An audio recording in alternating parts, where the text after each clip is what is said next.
Hey there, if you're writing PMP exam in 2022, should you be studying the PMBOK 7th edition or should you be reading the PMBOK 6th edition or should you read the Agile guide? So we will explain all that in this video. So let's get started.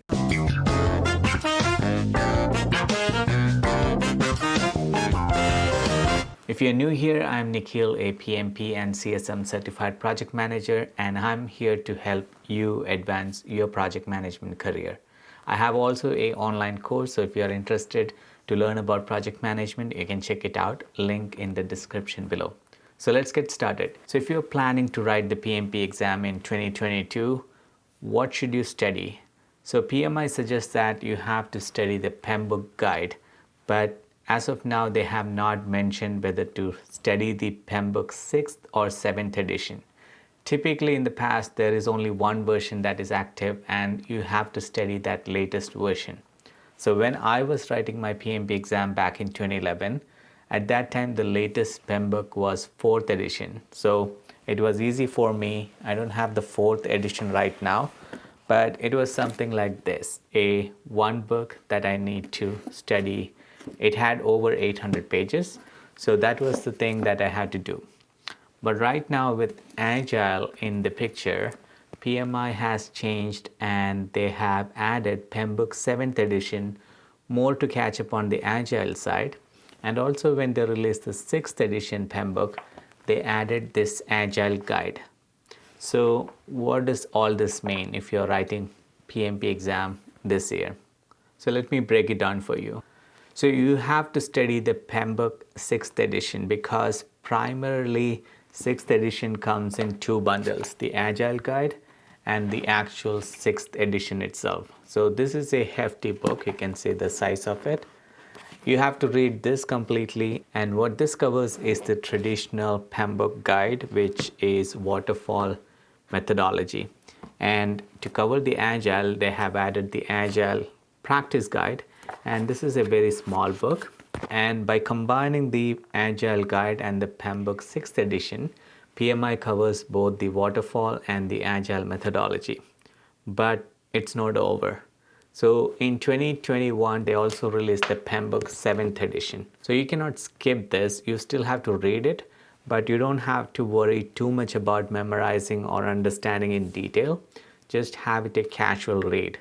The reason is this has two sections. The first section is called the Standard of Project Management.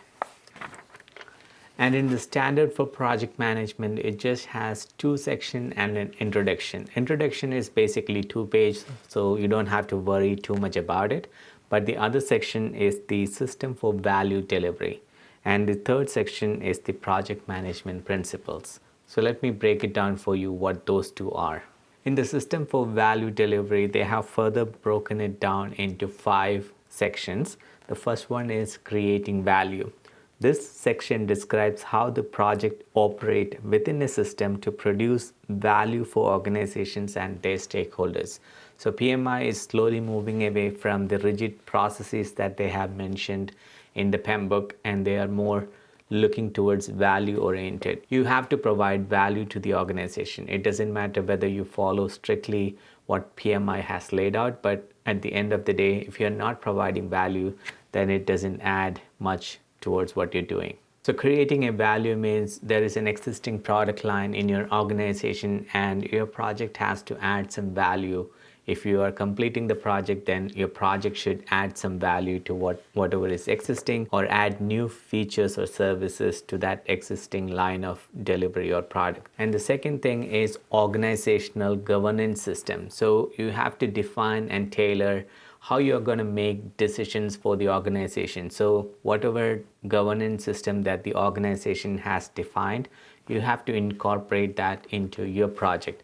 Whatever workflow, whatever decision mechanism, when an issue comes in, how you're going to handle it, if you're going to log it somewhere, all those will be defined in the governance system. So that is what is covered in the organizational governance system. And the third section here is the project management principles. This is pretty straightforward. It is all about having a right approach and mindset on executing the project. It talks about responsibility, respect, fairness, and honesty.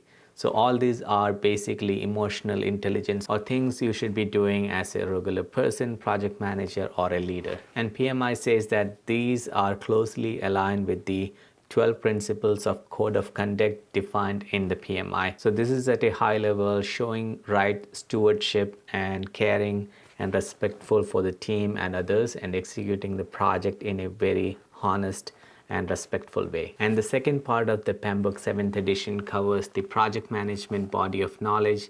And here, this one is easy to read if you have completed the 6th edition, because it goes back to the same knowledge process areas and things like that. You should be able to relate it easily if you have completed the 6th edition. Only thing different here is PMI is not talking about input tools and techniques on how to do certain things. It just gives you all the details. If you're doing estimation, these are the different estimation techniques available that you could use. But in the 7th edition, PMI is not talking about what are the different inputs that goes into and how to use that method or model to come up with the output. But those are covered in the 6th edition. So this is basically a refresher on the 6th edition. So anything related to waterfall methodology, go with the 6th edition and understand that, because for the exam, that is 50% of the questions. And then the remaining 50% of the questions comes from the Agile guide. So it has nothing to do with the 7th edition. Have a casual read and then focus on reading the Agile guide, understand the Agile principles, and then for the waterfall, read this hefty book.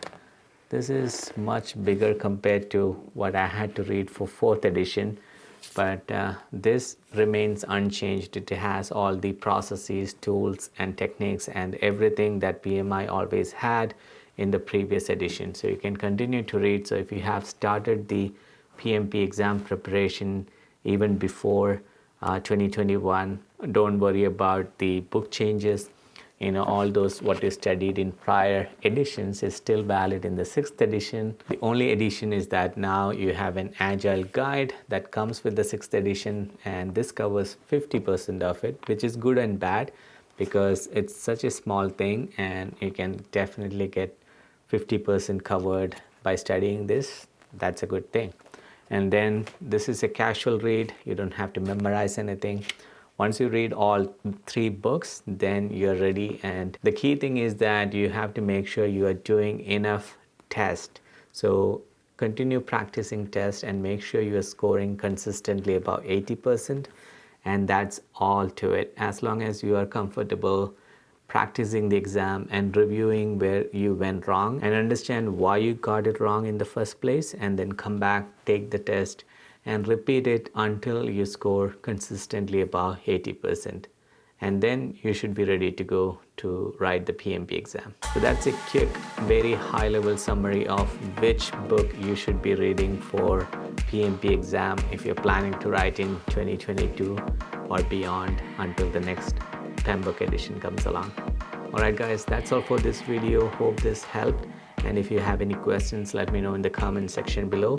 Also, if you have watched this far, consider subscribing and also check out my project management masterclass. All the links in the description below. All right, take care. Bye.